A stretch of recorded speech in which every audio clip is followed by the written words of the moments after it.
Pronto. E agora, nossa querida Danusa. Bom dia a todos, pessoal.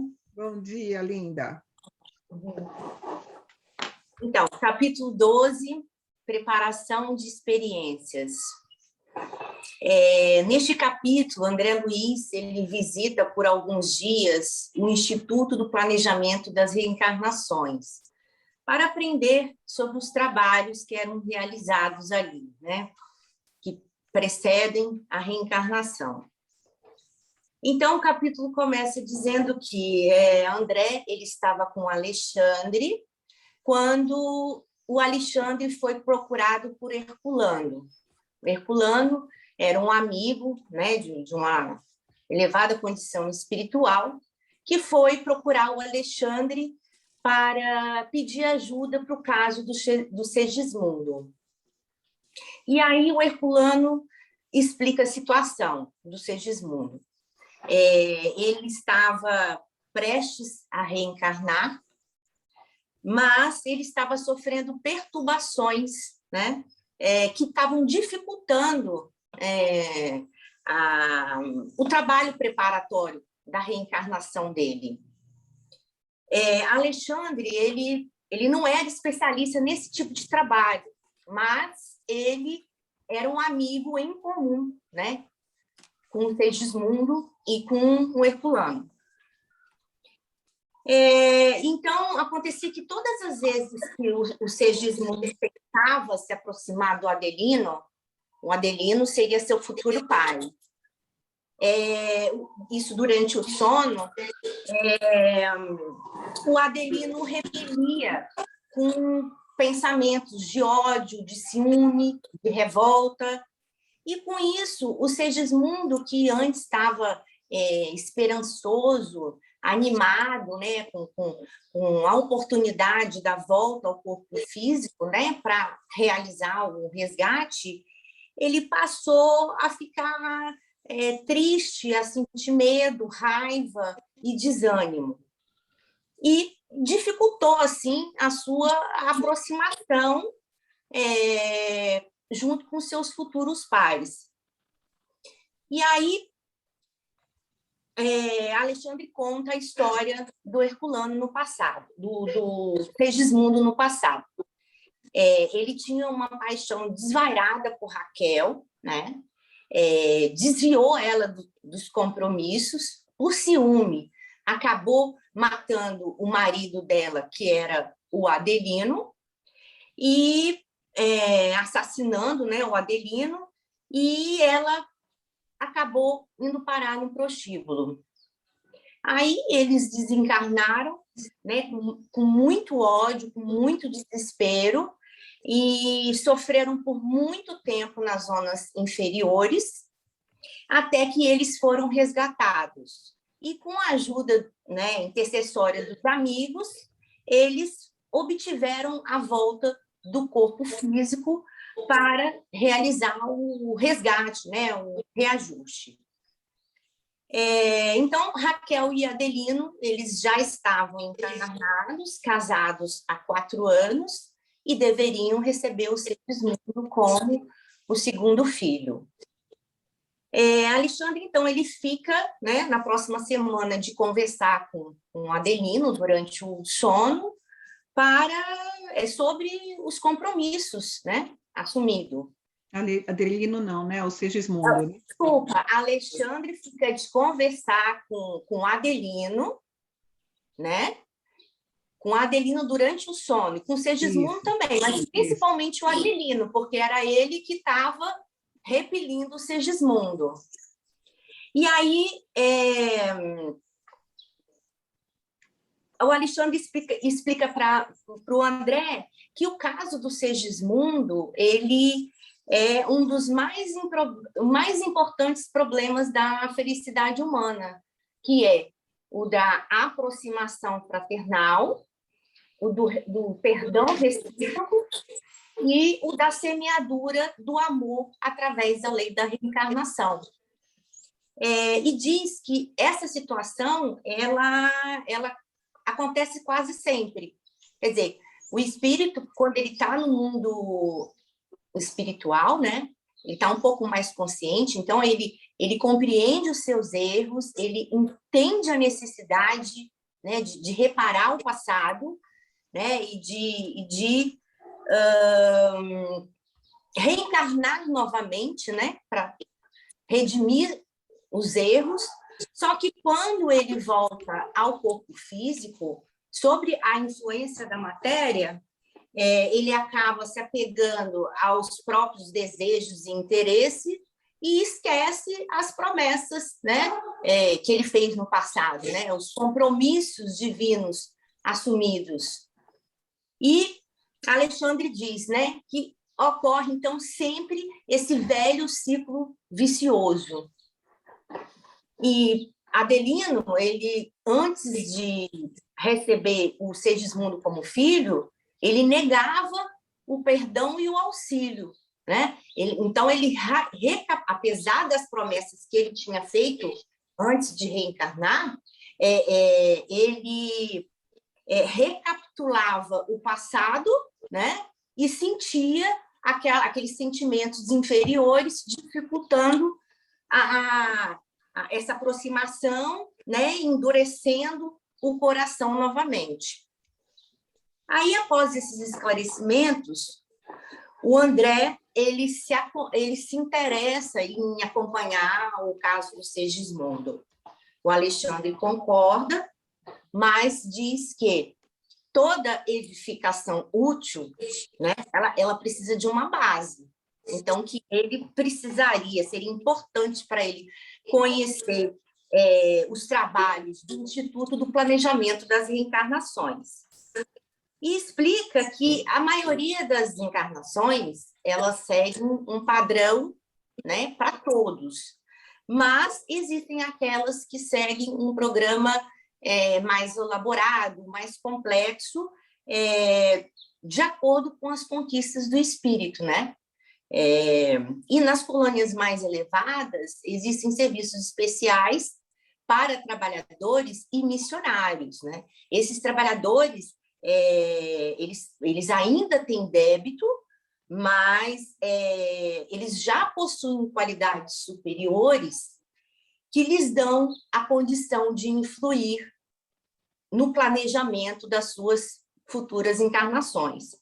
E nem sempre essas modificações, essas alterações, elas são numa condição agradável, né? De acordo com a necessidade de evolução do espírito. Bom, aí Alexandre ele faz as seguintes considerações. O problema da queda ela é uma questão de aprendizado, mas o mal ele indica sempre uma posição de desequilíbrio e precisa ser corrigido e reparado. A evolução ela nos dá poder, porém gastamos muito tempo para aprender a usá-lo de forma correta. Quase todos os trabalhadores na Terra demoram séculos realizando o trabalho de autodominação. Quer dizer, não basta ter o conhecimento, né, ter ideias, ter possibilidades, sem ter o amor, né, sem a luz do amor. E daí a necessidade da reeducação do espírito através da encarnação, né, que permite que o espírito conquiste valores que ainda lhes faltam. Então, a reencarnação ela é o meio e a educação divina é o fim. E cita o ensinamento de Jesus, né? Se a nossa mão ou os nossos olhos são motivos de escândalos, eles deveriam ser cortados ao penetrarmos no templo da vida. Ou seja, se nós já falimos, né, outras vezes, na condição da riqueza, da autoridade, da beleza, da inteligência, não seria lógico, né, não seria prudente nós recebermos essas novas oportunidades, né, porque já que elas foram motivos da nossa queda espiritual. E os serviços do Instituto, ele tem a finalidade de analisar todas essas condições, né, do espírito, para poder fazer o planejamento reencarnatório. Aí, no dia seguinte, André foi conhecer o Instituto. Né? Havia uma grande movimentação de entidades, de espíritos que carregavam rolos como se fossem pergaminhos. E esses rolos, eles eram mapas orgânicos, né? E nem todos que estavam ali estavam acompanhando a preparação da própria reencarnação, né? Muitos ali estavam realizando um trabalho intercessório em favor de amigos. Aí, depois, o André pergunta sobre a lei da hereditariedade. E o Alexandre diz que ela funciona sobre todos os seres da evolução. E quando o espírito é merecedor de serviços intercessórios, a matéria pode sofrer modificações favoráveis ao trabalho de redenção. Aí André é apresentado ao assistente Josino, que o conduziria durante aqueles dias lá no Instituto. E no Instituto, André ele se depara com 2 moldes humanos, né, espécie de estátuas, em cima de pedestais, que tinha pedestais luminosos, né, que tinham um propósito educativo. E um representava...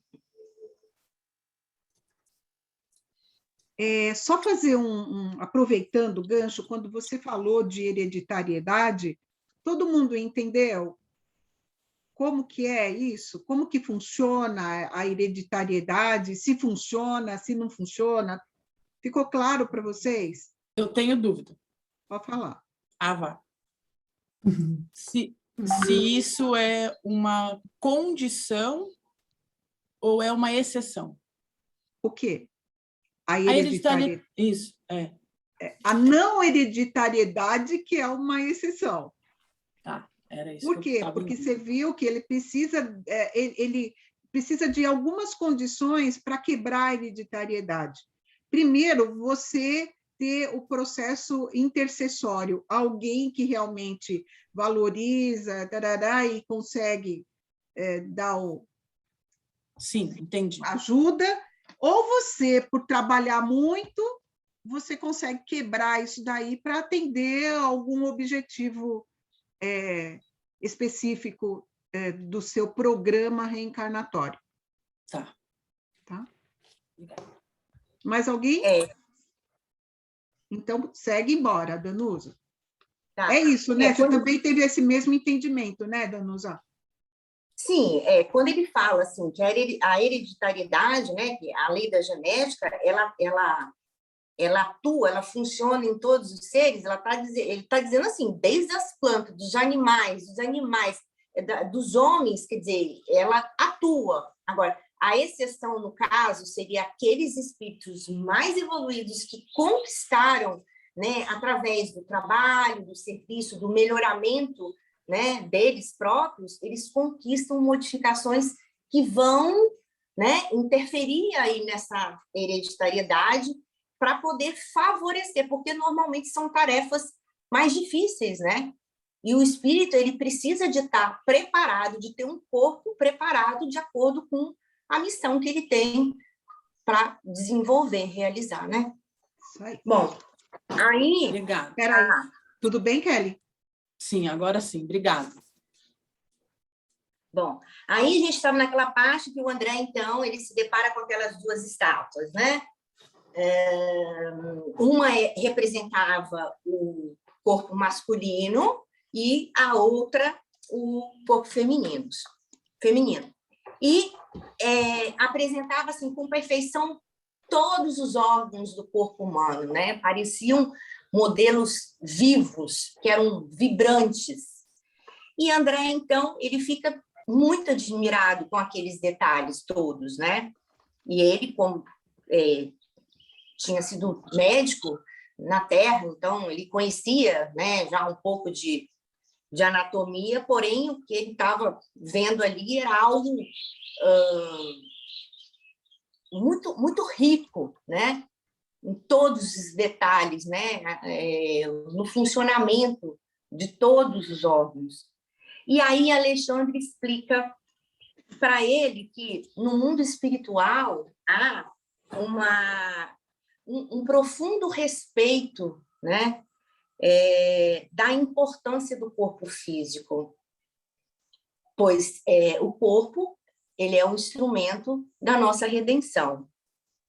E André, ele recorda o pai dele, né, que desencarnou depois de muito tempo em zonas inferiores, e pergunta a Alexandre se todos naquela condição, né, semelhante ao do pai dele, receberiam o auxílio.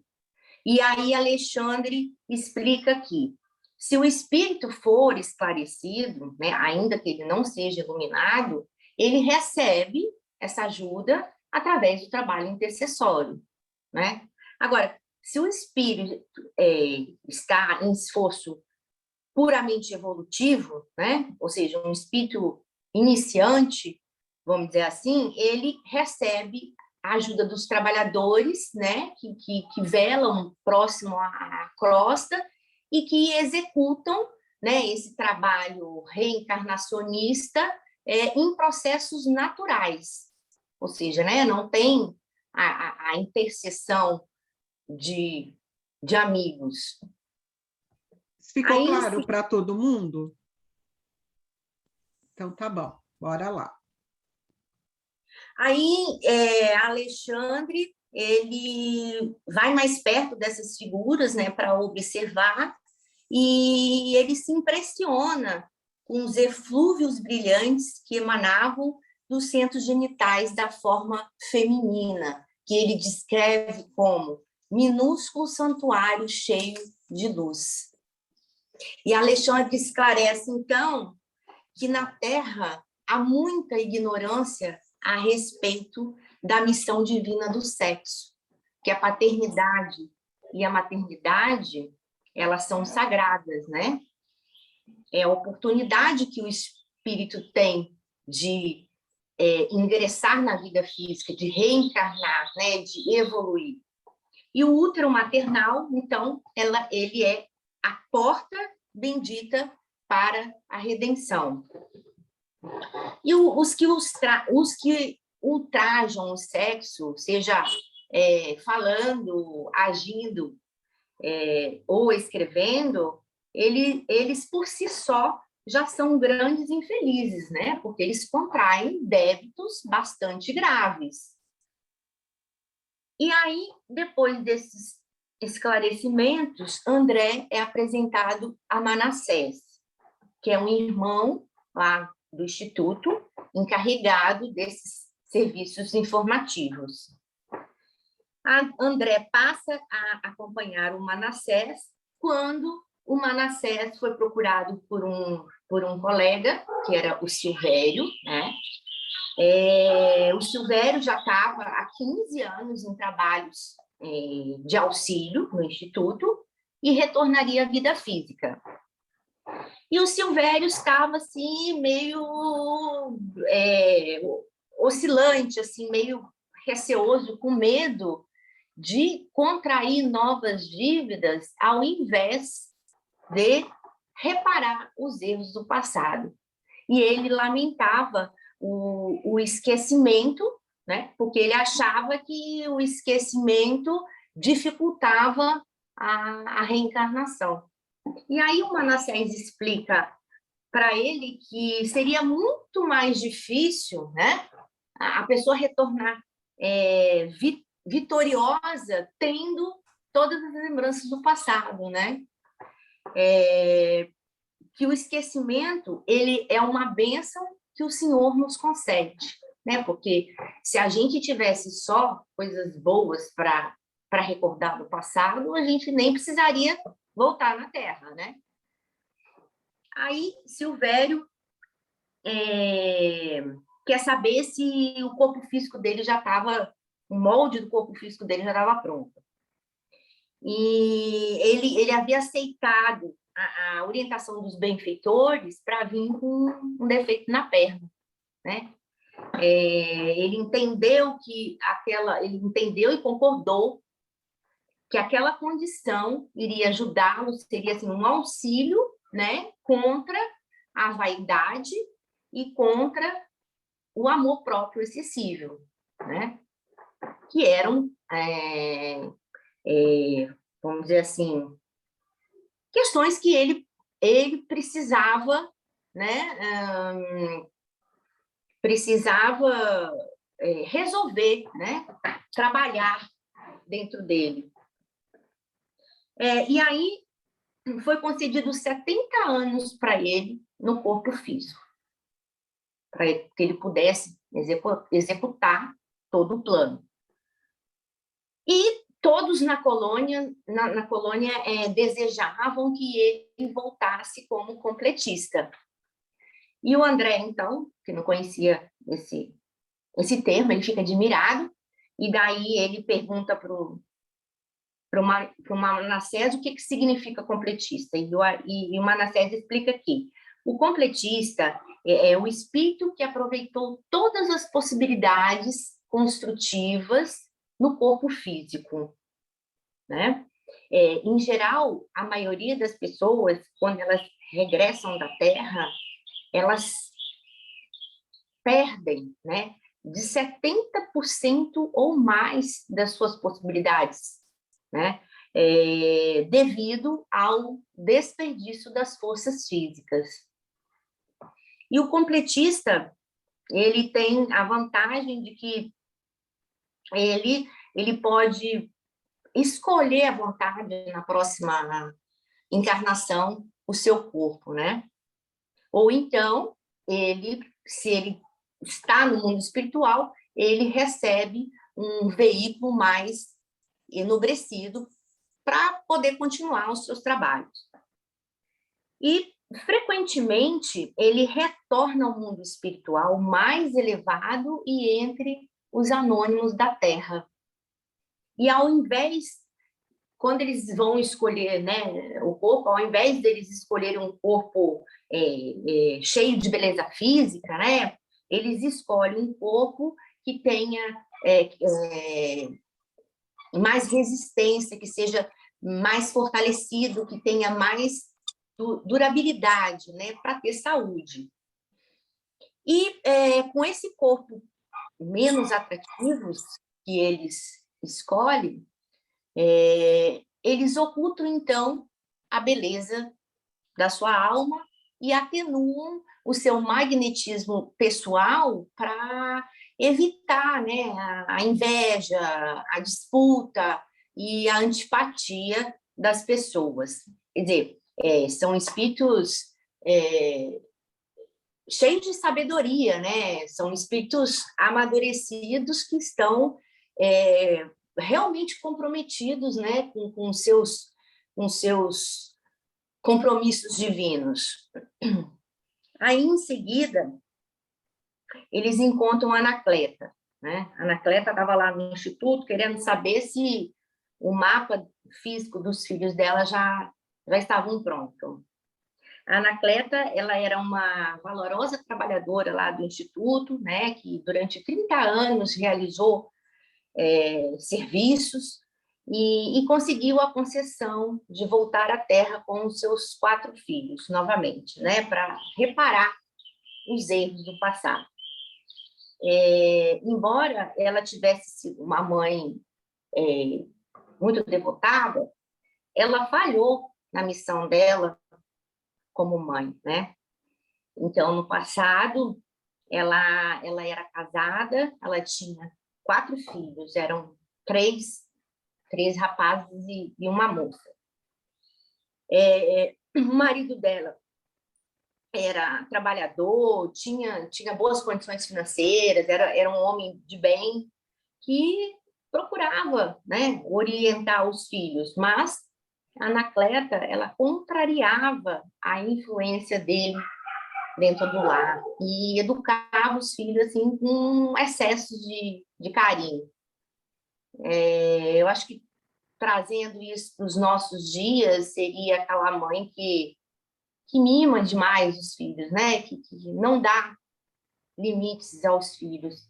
E a Anacleta, ela, embora ela fosse, né, quer dizer, ela era uma mãe devotada e embora ela não tivesse a intenção de fazer o mal para os filhos, ela indiretamente ela fez o mal para os filhos, porque como consequência indireta eles acabaram ainda bem jovens, acabaram caindo em desregramentos físicos e morais, desencarnaram muito cedo, né, em dolorosas condições, e sofreram por mais de 40 anos nas ondas inferiores.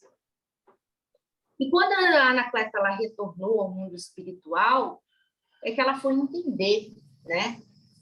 Ela foi entender os erros dela e compreendeu que a noção que ela tinha né, de carinho, de amor, de cuidado, não correspondia à realidade. E aí, então, ela aceitou, né, com resignação, receber novamente esses 4 filhos, mas só que eles teriam uma condição física bastante complicada, né? Eles viriam com graves problemas físicos. 2 rapazes voltariam paralíticos, um voltaria débil mental e ela iria ficar viúva bem cedo e teria somente a filha para ajudá-la. Seria um resgate assim bastante difícil, né? Exigiria dela bastante devotamento e amor, mas com toda certeza ela já estava preparada para que essa missão dela pudesse ser bem-sucedida, né? Para que ela pudesse ser vitoriosa. Só um adendo, aqui a gente vê tantas mulheres assim, né, que a gente pergunta, nossa, como que ela consegue ter força para seguir em frente com tanto filho problemático ou com um filho problemático, e elas são resignadas, elas são incansáveis, né? Missão, né, gente? Sim. Eu acho que, como diz o ditado popular, Deus dá o cobertor conforme o frio, né, para a pessoa. Então, assim, obviamente que um espírito que aceita, né, por isso que realmente é uma resignação, aceitar uma tarefa como essa, né, quer dizer, 3 filhos com problemas, sozinha, tendo a filha que também ela, embora não tivesse problema físico, mas ela tinha as complicações dela do passado, né, também. Então, assim, é uma missão que realmente só é dada a quem foi preparado, né? Porque eu acho assim que os planos de Deus, eles são perfeitos, né? Eles são para dar 100% certo. Se ela não tivesse a condição, né, de realizar essa tarefa, ela não teria sido dado a ela, né? Isso mesmo. Agora, o sucesso vai depender aí das escolhas, né, que ela vai fazer, enfim. Bom, aí, depois desse caso, o Manassés ele foi procurado por uma irmã que desejava modificar o corpo físico dela, né? Porque no mapa dela, o corpo físico estava assim, desenhado perfeito. E ela, então, ela gostaria que houvesse uma modificação, uma alteração na tireoide e nas paratireoides, né?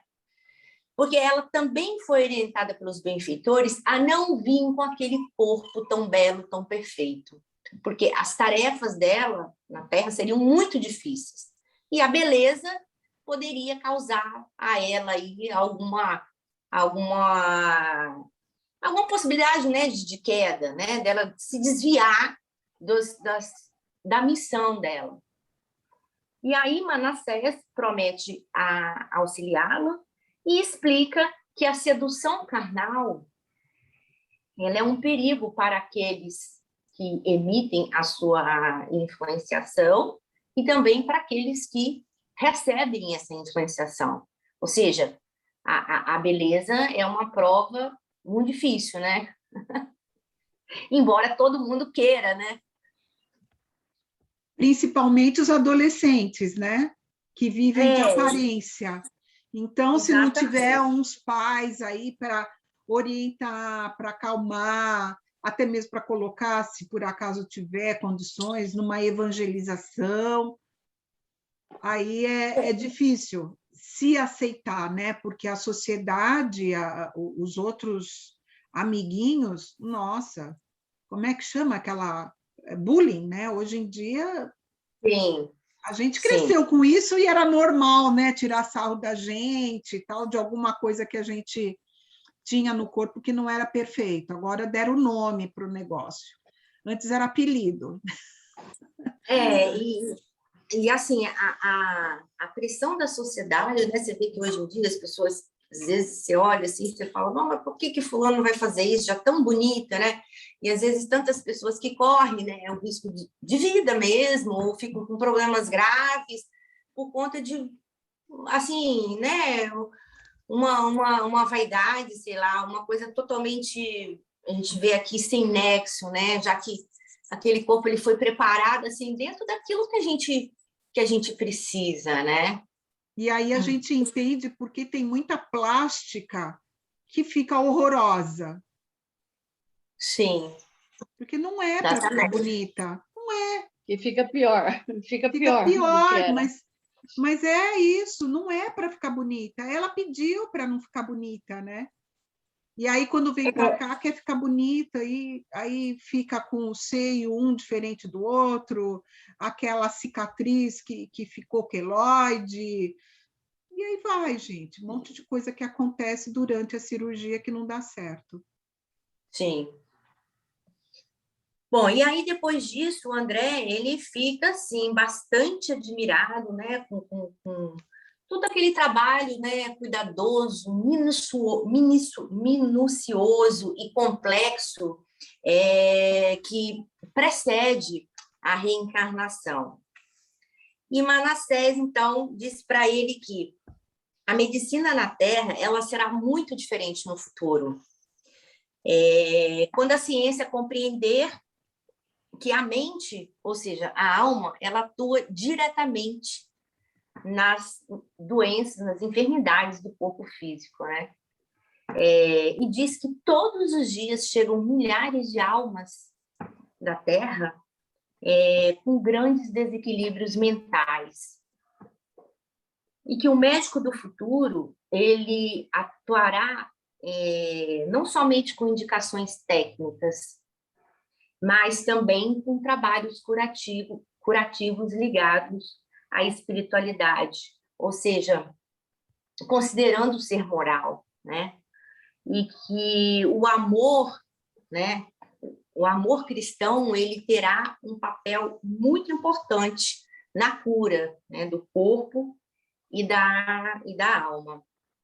Daí, o Manassés, ele, para exemplificar isso, ele pegou um gráfico de uma futura encarnação de um amigo dele, né?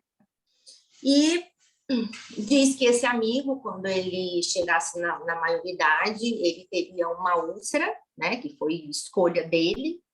E daí ele conta o caso, né? Desse amigo. Ele diz que no passado, isso há mais de 100 anos atrás, esse amigo assassinou um homem a facadas. E assim que esse homem deixou o corpo físico, ele se ligou, né, ao assassino, cheio de ódio. E esse ódio, ele era recíproco.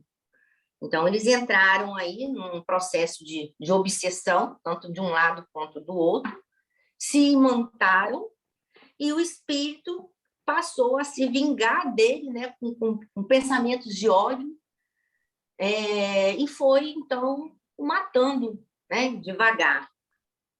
E aí, quando o homicida desencarnou, ele tinha o perispírito em péssimas condições, né, além do remorso, sofreu por muitos anos nas zonas inferiores, se arrependeu, foi resgatado, cresceu moralmente e passou, então, a beneficiar a sua vítima, né? Ou seja, o homem que ele havia assassinado. Só que, apesar de todo o trabalho dele no bem, a dívida continuou. E acontece assim que o amor, ele transformou, né, esse trabalho de pagamento. Ele não precisaria voltar e passar pelaquela experiência sangrenta novamente, né? Então, ele escolheu vir com uma úlcera, né, durante toda a vida dele, para que ele pudesse valorizar o corpo físico, né? Que em outro tempo ele não soube valorizar. E assim conquistar a sua libertação total. E aí o Manassés explica que a justiça divina, ela se cumpre sempre. Mas quando o espírito se transforma, né? Quando ele já tem melhoras, né? Esse processo de redenção ele é atenuado.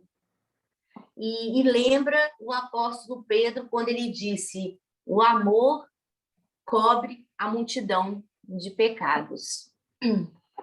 E aí ele vai dizer também: ninguém trai a vontade de Deus nos processos evolutivos sem graves tarefas de reparação.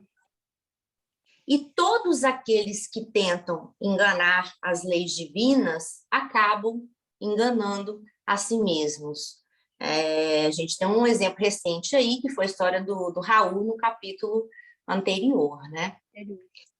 E aí o Manassés termina esse capítulo, né, com uma frase bastante sábia e poética, que é: a vida é uma sinfonia perfeita.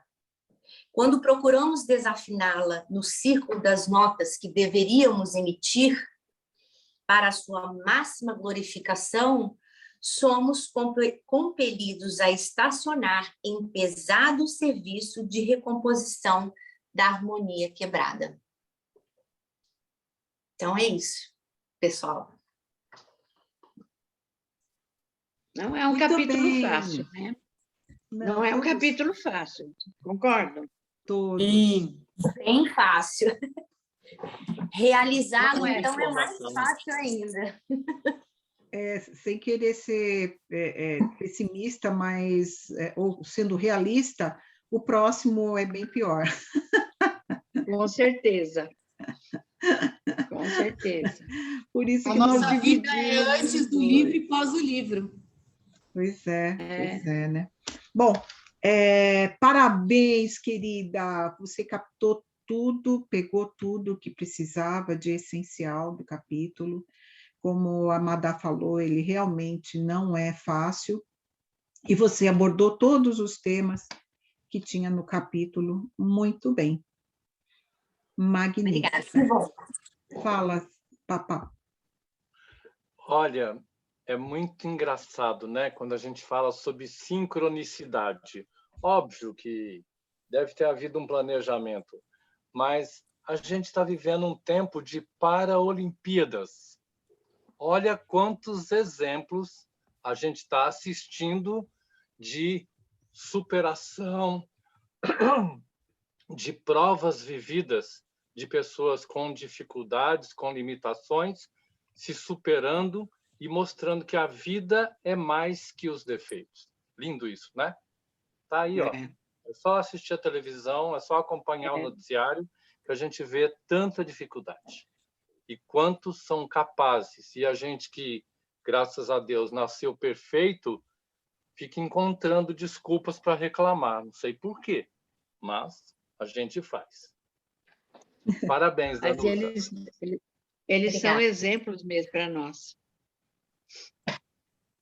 Eu acho que são exemplos e também é uma forma de começar a encarar esse tipo de problema com naturalidade, porque na Idade Média, qualquer pessoa que nascesse com qualquer deficiência, eles matavam, né?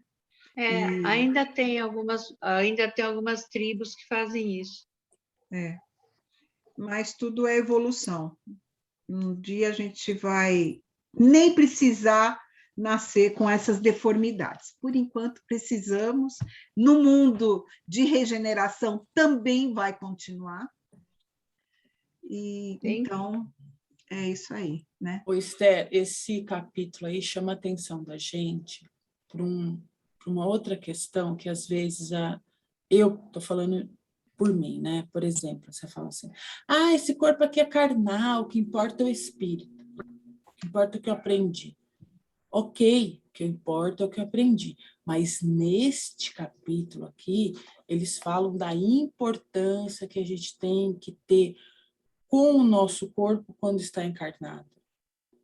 Eu achei isso, porque assim, isso nos dá força para entender que nada é por acaso. Se viemos perfeitos, tanta coisa eu tenho por fazer, e acende o alerta assim, o que eu estou fazendo com isso que me foi dado? Né? Não julgando ninguém, não é isso, mas assim, como uma alavanca, fala, cara, tá tudo certo, você veio prontinho, bora fazer. Porque às vezes a gente fica assim muito apegado naquela história assim, o que importa é o fruto. Não, nesse capítulo falou, não, aqui importa, a carne também está importando nesse sentido. Então, assim, não tem nada que Deus crie que seja desperdiçado. Eu achei muito bonito isso, porque eu estou com preguiça de ir para academia, porque eu estou gorda. Eu estou, meu Deus, mas eu gosto de comer doce, mas está difícil. Olha quantas dificuldades eu podia ter vindo para enfrentar e não veio para mim nessa. Então, assim, vamos cuidar do que a gente tem hoje da melhor forma, do melhor jeitinho. E sempre assim, hoje não consegui, amanhã eu vou tentar de novo. Porque o corpo, nesse capítulo, para mim, sabe quando acende uma luz, fala, é tão importante quanto outras coisas. E no capítulo, Kelly, ele fala que esse corpo que nós recebemos é um templo. Sim, exatamente. E ele é a possibilidade de trabalho, né? Então... ele precisa ser cuidado. Exatamente isso. E tem uma coisa que eu gosto muito do que o Márcio Atala, ele fala, né? É um comentarista de ele é um educação físico, corporal. Isso. Ele fala o seguinte, acompanhe os exames médicos. Se você é gordinho, mas você está com tudo certo, não tem nada errado com você. Sim, né? Exatamente. E porque também o excesso de cultuar um corpo perfeito também não é legal. Tudo na vida da gente é bom senso. Não posso atacar uma caixa de bombom e comê-lo tudo de uma vez. Mas comer um bombom hoje ou amanhã não tem problema nenhum. Né? Então, eu acho que o capítulo ele também nos ensina, primeiro, como você falou, que isso daqui que nós recebemos é um templo.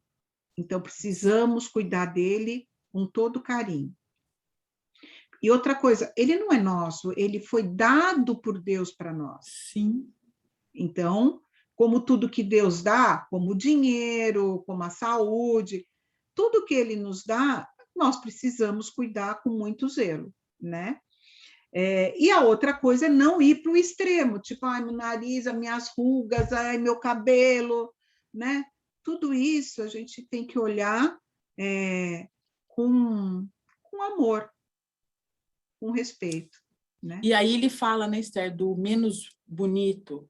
Nesse capítulo eu achei interessante também, porque, que nem você falou, às vezes a gente fica cultuando uma situação para entrar no padrão, às vezes você está bem nos exames, só que você não está bem com você. Daí, quando você olha um capítulo desse, você percebe que o bonito não está por fora, né? Então, assim, eu estou dizendo da espiritualidade, o que realmente importa lá, né? Então, isso começa a trabalhar na gente, que é, para de querer seguir padrão, seja você, sua melhor versão do seu jeito.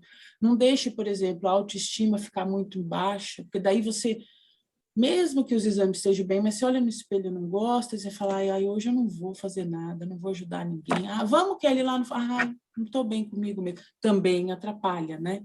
É o que você falou, os extremos aí, a gente tem que cuidar muito da nossa mente para a gente aceitar quem somos, sem se preocupar com o que o outro está achando, muitas vezes, nessa situação, né? Para mim, valeu muito esse capítulo. Danusa, foi excelente. E tem uma outra coisa também, né? É só a gente lembrar, assim, quando Irmã Dulce não era a pessoa mais linda do mundo. Padrão nosso, aqui, físico, né? Chico Xavier também não. Exatamente, é isso que eu quis dizer. Também não. Então... E a Madre Teresa também não. Também não. A Madre Teresa também não. Do ponto de vista físico, não é. Então, e a gente fica se cobrando muitas vezes, por isso que a educação dos filhos, o tentar colocar panos quentes, porque senão, já com 13 anos, a gente sabe que tem criança que está fazendo cirurgia plástica. Exatamente, eu ia falar disso, né, da dismorfia. Quando a gente fala de saúde, a gente fala de saúde como um todo, né? Corpo e mente. E realmente a medicina está muito mais desdobrada nisso. Eu tenho pacientes que estão fazendo faculdade de medicina, tem uma cadeira da medicina espiritual, já é obrigatória na conclusão do curso do ensino superior.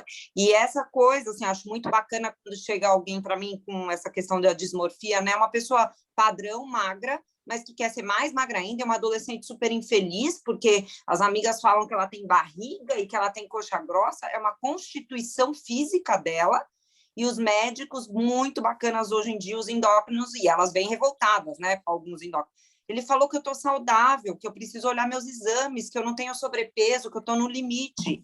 E é difícil romper essa barreira mental, porque você vai vendo que a doença está se instaurando na mente mesmo, não é física. Quer dizer, é física, mas é mental. Isso. Não está na endocrinologia, não está no tamanho dessa pessoa. É mente, é aceitação, autoimagem mesmo. Visualização da imagem distorcida, né? E não só da própria pessoa. Eu trabalhei muitos anos em hospital também, e com endócrinos, né? Porque eu era nutricionista. E vinham as pacientes com 20, 22 anos para fazer lipoaspiração, cirurgias plásticas, e elas tinham 5 quilos a mais.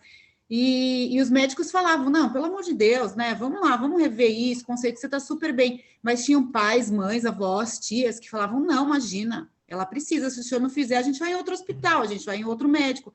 Não era só a pessoa, sabe? Era o tabu da família, a imagem que a família fazia naquela menina, naquela pessoa. Que ela tinha fazia, não, ainda faz, viu? É assim, né? É o que eu quero, eu pago para outro dizer, isso, né? Exatamente. E aí eu vou distorcendo. E aí é o que elas falaram. Vem aquela cirurgia que fica mal feita, porque existem cirurgias reparadoras que realmente vêm ajudar uma angústia. Mas algumas... Vamos falar a verdade, né? Distorcem a pessoa muda de configuração, né? Se você tem uma cicatriz, uma coisa que te incomoda desde um acidente da infância, a plástica é maravilhosa, né? Para você se sentir melhor com você mesmo. Agora, inventar uma plástica porque, meu nariz perfeito, tá? Um pouco para a direita, um pouco para a esquerda, vamos combinar, né, gente? Amélia, ontem eu assisti, ouvindo esse capítulo, estudando, o João Pedro, meu filho, vai fazer 16 anos, sentado ali, e eu estava lendo um negócio assim, meio em voz alta, daí ele falou assim para mim, mãe, esse capítulo está parecendo que tá falando que quem é feio é mais evoluído, né? Mas Falou tudo, João. Eu falo, mãe, tô achando que o negócio aí, agora eu vou olhar pro povo que é feio, que eu acho feio, e falo, nossa, bem melhor que eu. Porque eu acho que eu sou pode bonito, crer. né, mãe? Eu falei, tá vendo, João? Tá tudo perdido, viu? Nós estamos lascados. Ele falou, pois é, mãe. Ai, mãe, que situação. Eu falei, então. Não, Eu olha, eu xingo- acho que você tem Tá uma nisso, outra né? coisa que você pode falar, né? Na verdade, a beleza, ela é uma missão também muito difícil. Sim, Então, eu entrei nesse probabilidade quesito com ele. de falhar é muito É muito maior grande. do que você ser, assim, aquele mediano, né? Exatamente isso, exatamente Porque a isso. beleza, ela te dá facilidades para cair na vaidade. Né? Então, foi Cair isso que a na gente vaidade, conversou cair daí. na promiscuidade, é muita coisa de E no desvio fim, o do evangelho do sexo. lar de casa acabou sendo uma história. Eu nem peguei nada do evangelho, peguei uma partinha e a gente discutiu exatamente o que vocês falam. É exatamente isso que a gente combinou. Esther, ouvindo a Amélia falar, eu fiquei pensando, né? Como tudo é mente, né? Tudo é pensamento e vida, nunca vida e pensamento, né? A gente tem que se policiar muito nas coisas que a gente pensa a respeito da gente mesmo, do nosso corpo, da nossa aparência. E isso fica menos difícil quando a gente começa com essa educação do espírito, né? Porque aí a gente começa a compreender que o corpo e tudo que a gente tem aqui na encarnação é diferente do que facilmente a gente pensa quando está encarnado, é para trabalhar em prol do nosso espírito, né? Então, não há essa necessidade dessa beleza, isso é sociedade humana, né? Que impõe essas coisas. Mas o trabalho que viemos fazer aqui, não importa se você é bonito, alto, baixo, magro, gordo, não, porque a gente vem com aquilo que a gente precisa, né? Para trabalhar em nós. Então, tudo é pensamento e vida, nunca será vida e pensamento, né? Muito bem. E acho que a máxima é exatamente esse olhar para o templo, né? Cuidar do nosso templo individual. Porque, que nem o André Luiz fala, o corpo é uma veste, né? No final esqueci o nome do livro. Que ele fala, o corpo é uma veste, né? Da alma e tal. É uma veste, mas vamos tentar mantê-la com respeito, né? Isso, foi isso que eu quis dizer, Amélia. Exatamente. Isso mesmo. Posso fazer um comentário? Pode. Enquanto todo mundo falava, eu estava buscando aqui e voltei na tela onde estava a minha música. Esse amanhã, eu vou pedir, depois eu vou mandar a música cantada pelo Guilherme É do Guilherme Arantes, né? E a letra... A música é do eu vou Guilherme pedir Arantes. que vocês leiam atentamente o texto. E eu que falei de sincronicidade em relação às Paralimpíadas, eu vou falar que essa música ela se adequou muito mais ao capítulo que a Danusa desenvolveu. Se a gente for olhar esse amanhã, é esse amanhã que eu quero para mim. Como eu vou reencarnar? Quando serão minhas próximas provas? Como eu vou fazer para melhorar? Esse amanhã que eu estou construindo a cada dia. Eu fiquei lendo a letra enquanto vocês comentavam, eu falei, gente, tem tudo a ver. Quando fala assim, no final, amanhã, ódios aplacados, temores abrandados, tudo será pleno. Nossa, é muito perfeita. A música casou bonitinho. Verdade. Muito melhor do que se eu tivesse planejado. Era esse o comentário musical. Foi inspirado a essa música. Foi levado a essa música. O momento precisava Exatamente. disso. Nunca estamos sós, né, gente? Nunca. É. Alguém quer comentar mais alguma coisa do livro? Eu. Ah. Oi. Bom dia, gente. É que eu também refletindo, né, falando dessas questões do desafio, da beleza, né? E além do mais, quando a pessoa é bonita, é humilde e não quer trabalhar na área da beleza, ela tem uma inteligência, ela consegue superar, né, esse desafio da beleza, de não cair nessas tentações, aí a gente acha estranho. Não, mas você é tão bonita, vai ser modelo, vai desfilar, você é tão magrinha, vai, aproveita. Mas a missão dela não é aquela. A missão dela é Eu vou outra. dar um E ela já exemplo superou. disso. Eu vou dar um exemplo disso. Eu tenho uma sobrinha neta, ela é lindíssima, linda, linda, linda. Ela foi fazer medicina. Quando ela foi fazer a residência, o médico que ia ser o instrutor que foi o instrutor dela, chegou para ela e falou: menina, você vai fazer medicina, você serve para ser modelo, olha a tua beleza. Ela falou: não importa a minha beleza, eu quero ser médica e vou ser médica. E é médica, né? Formou em medicina. Mas ela tem. Todo mundo falava para ela: por que você não vai ser modelo? Olha teu rosto, olha teu corpo. Não, eu quero fazer medicina. E fez. E eu falei: ai, tia, dá até raiva, porque você está com um desejo, você quer, você veio para ser aquilo, e as pessoas querem te desviar porque você tem uma cara boa. Exatamente, quer dizer, o desafio é para quem nesse caso? Para quem está em volta. Né? Para ela também, Magali, sim, porque é muito difícil para ela manter os desígnios que ela traçou. Então, ela veio com isso para vencer. Porque deve ser muito boa, porque deve ser muito boa, que eu falo espiritualmente, para vencer tudo isso, né? Porque a tentação é muito grande. Exato. Quantas pessoas aí, por conta de um elogio, de um olhar que é do outro, enveredam por caminhos que não era seu, e aí quedam, né? Aí caem. Né? Toda vez que a gente vai por um caminho que não é nosso, pelo olhar de outra pessoa, às vezes nem é de maldade, mas por um olhar de outra pessoa. Então, a gente tem que prestar muita atenção. Né? A gente, às vezes, um conselho é legal, uma dica é legal, mas a gente tem que ter essa percepção, essa firmeza de imaginar se aquilo que a pessoa está indicando para a gente, se realmente é o que a gente quer, é o que a gente precisa, né?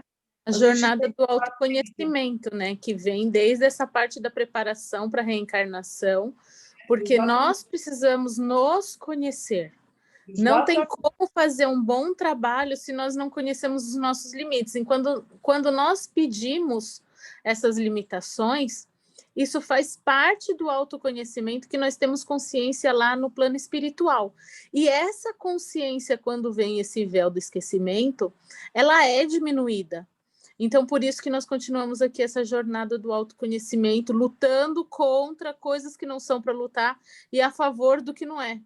Então, permanecemos em autoconhecimento, a reforma íntima. E isso acontece muito dentro de casa com os filhos da gente, né? Mas eu acho que você devia de fazer isso. Eu acho que você devia de seguir tal profissão. Ah, mãe, mas eu não quero. Eu mesmo fui a rainha de fazer isso com os meus. E depois, quantas vezes eu caí em mim? Não, você está errada, né? Não é assim. A gente pode acompanhar, né? Mas a gente não deve querer mudar totalmente o pensamento daquele filho, porque a gente tem que entender que é a rota que ele tem que seguir, né? A gente tem que estar ali para amparar nessa rota, mas não dirigir. Eu sou a rainha de fazer isso, estou me policiando, gente. Mas eu acho que é difícil para toda mãe, né? Fazer isso, mãe e pai, porque a sociedade nossa, ela cobra filhos com sucesso financeiro, beleza, sabe? É isso que a nossa sociedade cobra. E nós, como vivemos isso, nós esperamos a mesma coisa dos filhos. Então, graças a Deus que hoje em dia nós temos, e eu vejo aqui um monte de meninas novas, com filhos novos, né? Que consegue abrir a cabeça e falar: peraí, para o meu filho eu não vou querer isso, vou deixar ele um pouco escolher, não muito, mas um pouco escolher. Não é, Madalena? Porque nós fizemos as opções, às vezes, que não foram tão corretas. Eu, pelo menos, eu vejo que eu fui conhecer o espiritismo com 30 anos e até absorver. Hoje em dia que eu conheço um pouquinho, mas no começo... Mas é assim mesmo. Então, mas eu falo assim, um jovem de 17 anos, claro, tem alguns que vêm, eu quero fazer isso, né? Que é o caso dessa minha sobrinha, eu quero fazer esse menininha falando que ela ia ser médica, e foi, e é médica. Mas assim, eu falo assim, um jovem, uma criança com 17 anos, ele tem que definir o que ele quer ser o resto da vida. Ele é um jovem, ele está começando a viver. E ele, a partir do momento que ele entrar numa universidade ou numa faculdade comum, qualquer uma, ele vai ter que estudar o resto da vida.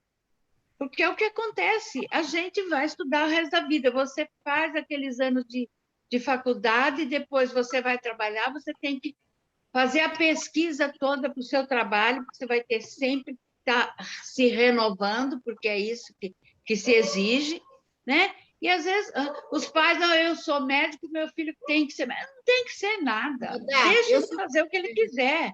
Eu falava para minha filha e falo para minha neta.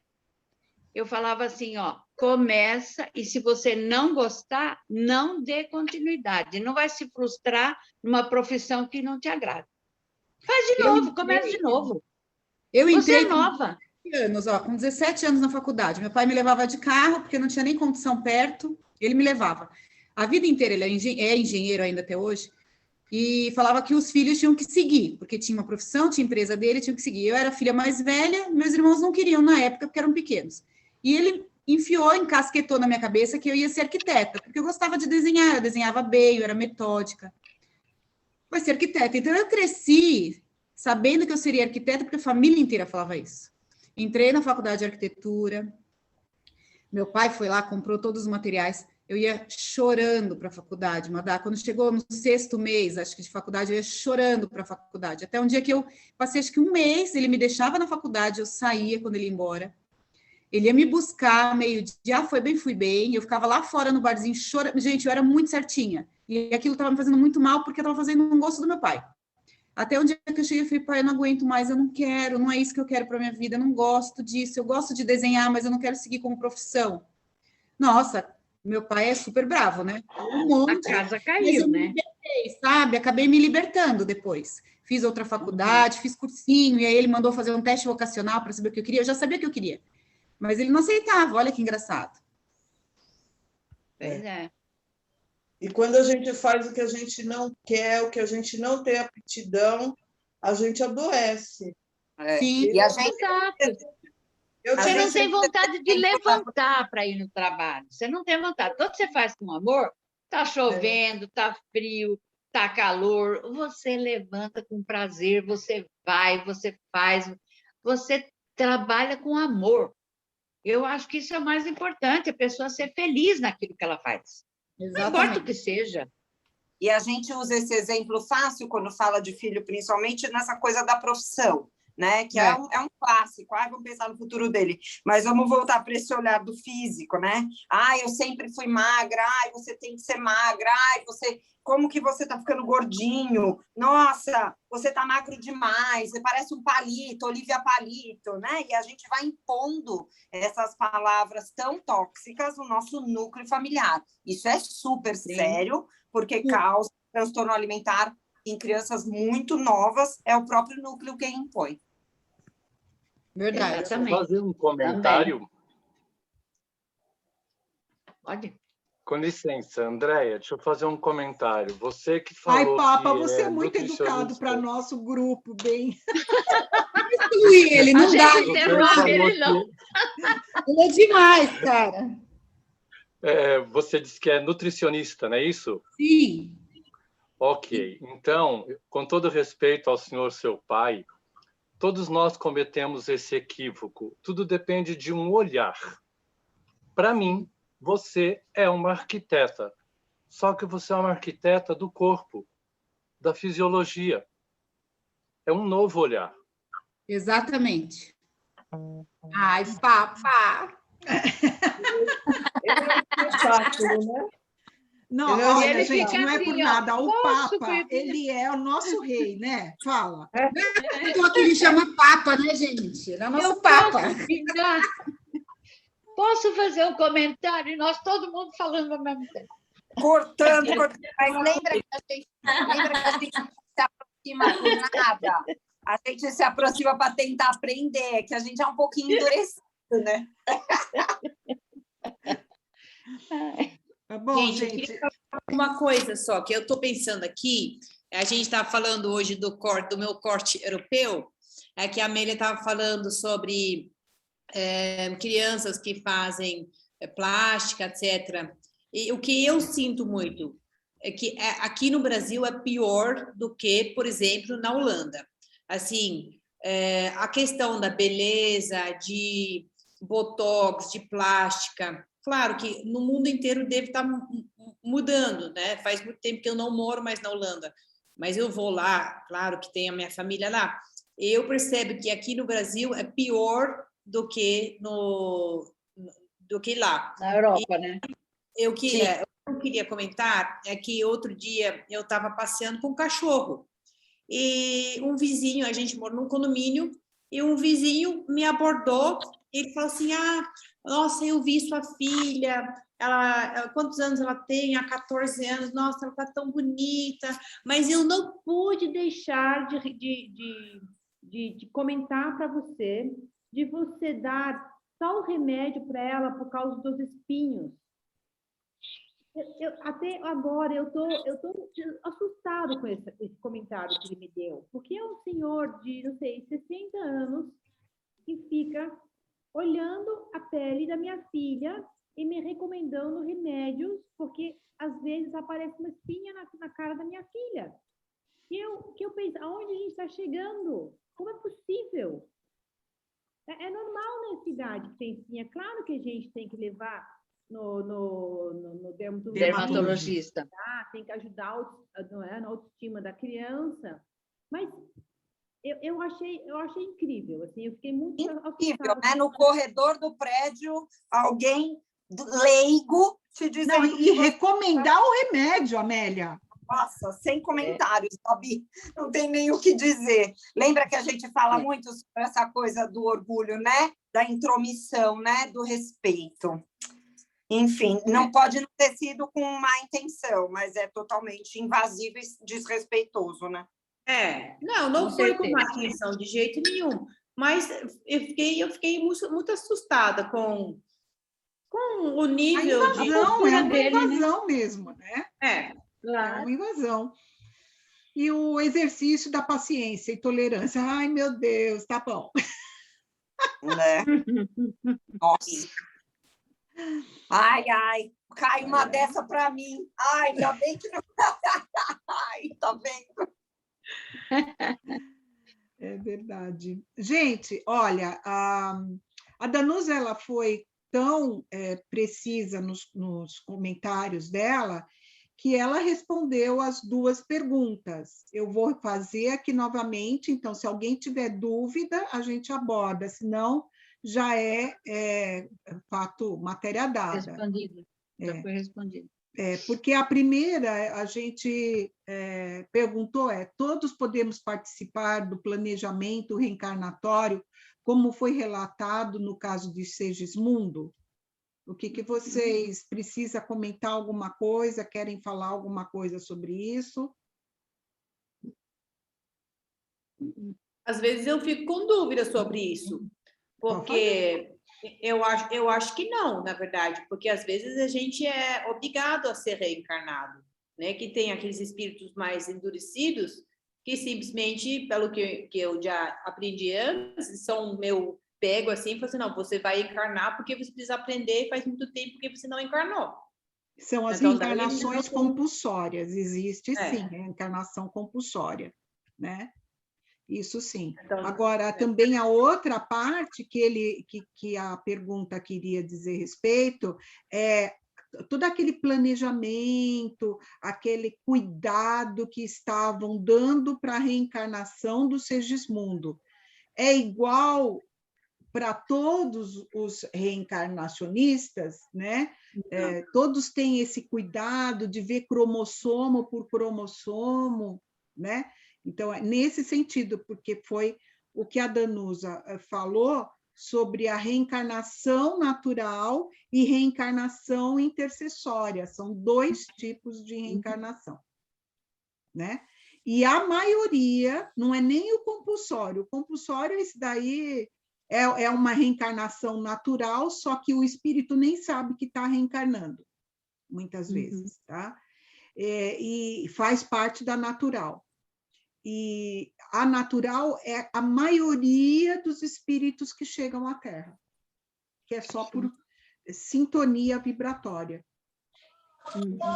E o bonito é que mesmo essas reencarnação naturais, elas são assistidas por uma equipe que nós vamos ver no próximo capítulo. Então, todo mundo tem um acompanhamento. Ninguém reencarna... Sim. Mesmo que Esther, tenha... então, o fato de eu ter aceitado, por exemplo, reencarnar, eu vou ter que receber uma pessoa, que nem esse caso aí do Segismundo, certo? No próximo capítulo, e acho que nem no próximo, é no outro, que é quando falha a reencarnação, nós vamos ver que tem uma equipe, mesmo quando a mãe não quer, quando fuma, bebe, blá, blá, blá. Então, deixa para a minha pergunta para esse capítulo. Para o capítulo isso que eu ia falar. 14, tá bom? Tá bom. Alguém quer comentar alguma coisa sobre essa pergunta? Porque a outra é o que significa ser completista e qual a vantagem. Ela abordou muito bem, mas podemos tirar as dúvidas se alguém ficar com elas. O momento é agora. Não? Ai, que bom! Olha, Danusa, você deu tão bem que ninguém tem dúvida. Uhul! Nem eu, Danusa. Sem dúvida nenhuma, foi muito bom, foi ótimo, Danusa, foi ótimo, muito obrigada. Foi esclarecedor. Foi mesmo. É bastante informação, muito esclarecimento, né? Mas acho que tem coisas realmente que são importantes, né, para a gente refletir. E ela Posso foi fazer bem um comentário pontual, de né? novo depois? Não entendi. Papa, a Elaine falou, não vendo que você estava com o dedinho levantado. Não tem problema. Elaine, é sua vez. Não, eu só falei rapidinho que a Danusa foi bem pontual, então ficou bem fácil de compreender o capítulo. Obrigada, Danusa. Obrigada a vocês, gente. Então, só para brincar de completista, mas eu não vou falar sobre isso, não. Eu queria só dar um oi para a Gabi. Gabi, e todos, na verdade, né? Não sei se foi esse ano, nas minhas férias desse ano ou nas férias do ano passado, eu li um livro que chama A Vida Escreve. Eu até sugiro, porque ele conta um monte de historinhas muito legais. E tem uma historinha que ficou gravada para mim, de uma senhora que fazia um trabalho social e foi, não sei se foi na prisão, numa instituição, num hospital, um lugar onde ela foi visitar, estava toda bem vestida, elegante, com um salto desse tamanho, e encontrando lá uma das pessoas que era fumante, ela resolveu conversar com ele a respeito do mal que o fumo fazia para a saúde dele. Aí ele disse para ela que ele já tentou lutar contra o cigarro, mas ainda não tinha conseguido. E se ela tinha ideia do quanto o salto alto que ela usava fazia mal para a sua circulação. Perfeito. É esse o comentário. E quem é esse livro, Papa? Não sei de quem que é, não, mas você... A Coloca vida o nome escreve... Bom, é uma dessas... A Vida Escreve. Tá, É muito bonitinho. Um monte de historinhas legais. Ah, legal. Depois eu apuro direitinho. Eu baixei em PDF. Então passa para nós. Porque essas historinhas são tão boas para colocar no meio da palestra. Maravilhosa. Isso quer falar, né, nas aulas. E são histórias da vida real para a gente fazer nossas reflexões. Tá?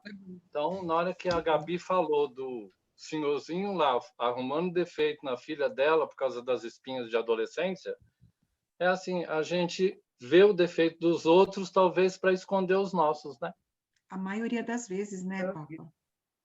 É isso. Mais alguma coisa, pessoal? Ou vamos já para o encerramento pelas nossas Ô, Gabi, Só- deixa eu falar uma coisa. Ô, Gabi, às vezes esse homem passou tanta frustração com Espinha que vai ver que ele se colocou no lugar da tua filha. Às vezes pode ser até isso também, né? Pode Tá ser. vendo? Tá vendo, gente? A gente não pode julgar. Não. Então, deixa eu só avisar vocês que na próxima semana eu tenho uma consulta no Instituto do Câncer e não vou participar da aula, tá? Estaremos em É, vibração por a minha- você, querida. Eu vou levar os resultados dos últimos exames que eu fiz, que eu ainda vou pegar essa semana, e então, quinta-feira que vem não estarei com vocês, mas estarei mentalmente com vocês, com certeza, tá bom? Então, tá. Estaremos vibrando por você, Madá. Vou Obrigada, parar a obrigada. gravação.